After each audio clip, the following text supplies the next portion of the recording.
মৌলিক উদ্দেশ্য আমরা প্রত্যেকে জানি যে কেন্দ্রীয় সরকার একটা বিল আনতে চাইছে, ওয়াকফ অ্যামেন্ডমেন্ট বিল, যেটা সার্বিকভাবে আমাদের মনে হয়েছে যে এটা মুসলমানদের সম্পূর্ণভাবে বিপক্ষে এবং সম্পদগুলো কুক্ষিগত করতে চাইছে। এই কুক্ষিগত করার লক্ষ্য উদ্দেশ্য মুসলিমদের কবরস্থান আছে, মুসলিম মসজিদ আছে, মাদ্রাসা আছে, যা কিছু আছে তারা কুক্ষিগত করে আগামী দিনে একটা বৃহৎ ষড়যন্ত্রের আমরা গন্ধ পাচ্ছি। যার কারণে মুসলিমদের সম্পদ বিগত দিনে যারা আমাদের দিয়ে গেছেন পূর্বসূরীরা, এই সম্পদ যে অবস্থাতে আছে অর্থাৎ মুসলমানদের নেতৃত্বে যেন থাকে, এর জন্যই মৌলিকভাবে আমাদের আজকের এই পথসভা, যেখানে সরকার নয় মুসলমানদের কাছে এটা থাকতে হবে। তারা যেটা মনে করবে ডিএমকে দিয়ে বা অন্যভাবে যেটা করতে চাইছে, এটা আমরা ঘোরতর বিরোধী। সারা দেশ জুড়ে ওয়াকফের যে সম্পত্তি যেভাবে আছে এইভাবেই থাক, বরঞ্চ যে সম্পত্তিগুলো বেদখল হয়ে আছে সেই সম্পত্তিগুলো কিভাবে উদ্ধার করা যাবে সেই চিন্তা হোক, এবং কেন্দ্রীয় সরকার এটাকে হাত মারুক।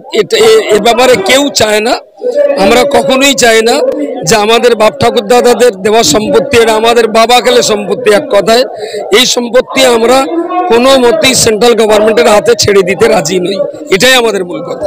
রাজ্য জুড়ে প্রত্যেকটা ব্লকে ব্লকে এই বিল, ওয়াকফ বিল, ওয়াকফ অ্যামেন্ডমেন্ট 2024 যে বিল, এই বিলটা বাতিলের জন্য প্রত্যেক ব্লকে ব্লকে বিডিওকে মেমোরেন্ডাম দেওয়া এবং জেলার কালেক্টর ডিএমকেও এ ব্যাপারে একটা স্মারকলিপি দেওয়া, এবং সময় নিয়ে আগামী ডিসেম্বর জানুয়ারি মাসের ভিতরে আমাদের কলকাতার ব্রিগেড প্যারেড গ্রাউন্ডে খুব বড় একটা সমাবেশ ঘটানো। এটা আমরা দিল্লিতে মুসলিম পার্সোনাল ল বোর্ডের যারা আছেন, আবু তালেব ভাই এখানে আছেন, একসঙ্গে বসে আমরা আলোচনা করব।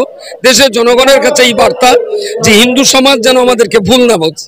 প্রত্যেক মুসলমানের দায়িত্ব প্রতিবেশী হিন্দু ভাইদেরকে বুঝিয়ে দেওয়া, যেটা আমাদের পৈতৃক সম্পত্তি গভর্নমেন্ট কেড়ে নিচ্ছে, তাই আমাদের এই লড়াই। উদ্দেশ্য মূলত ওয়াকফ প্রপার্টি ঠিক রেখে দেওয়া, এর কোনো পরিবর্তন আমরা মেনে নিতে রাজি না, বরং যেগুলো বেদখল আছে সেগুলোকে উদ্ধার করতে হবে। নরেন্দ্র মোদী সরকার মসজিদ, মাদ্রাসা, কবরস্থানের সম্পত্তিকে আত্মসাৎ করার জন্য সংসদে যে ওয়াকফ সংশোধনী বিল নামে কালা কানুন নিয়ে আসতে চাইছে বা এনেছে, তার বিরুদ্ধে জোরদার প্রতিবাদ দেওয়ার জন্য পশ্চিমবাংলার মানুষ যে আওয়াজ তুলেছে, এই আওয়াজটাই হচ্ছে আজকের বলিষ্ঠ আওয়াজ।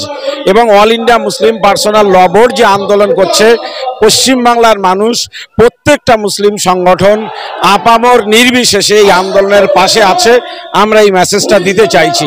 একইভাবে আমরা রাজ্যের সরকারকে বলবো যে ওইসব বয়কটের নাটকের দিকে যাবেন না, চোখে চোখ রেখে বুক চিতিয়ে সংসদের মধ্যে এবং সংসদের বাইরে ওয়াকফ সংশোধনী বিলের বিরুদ্ধে লড়াই করুন, এবং যদি ভোটাভুটি হয় সেখানেও আপনারা এই ভোটাভুটিতে অংশ নিন।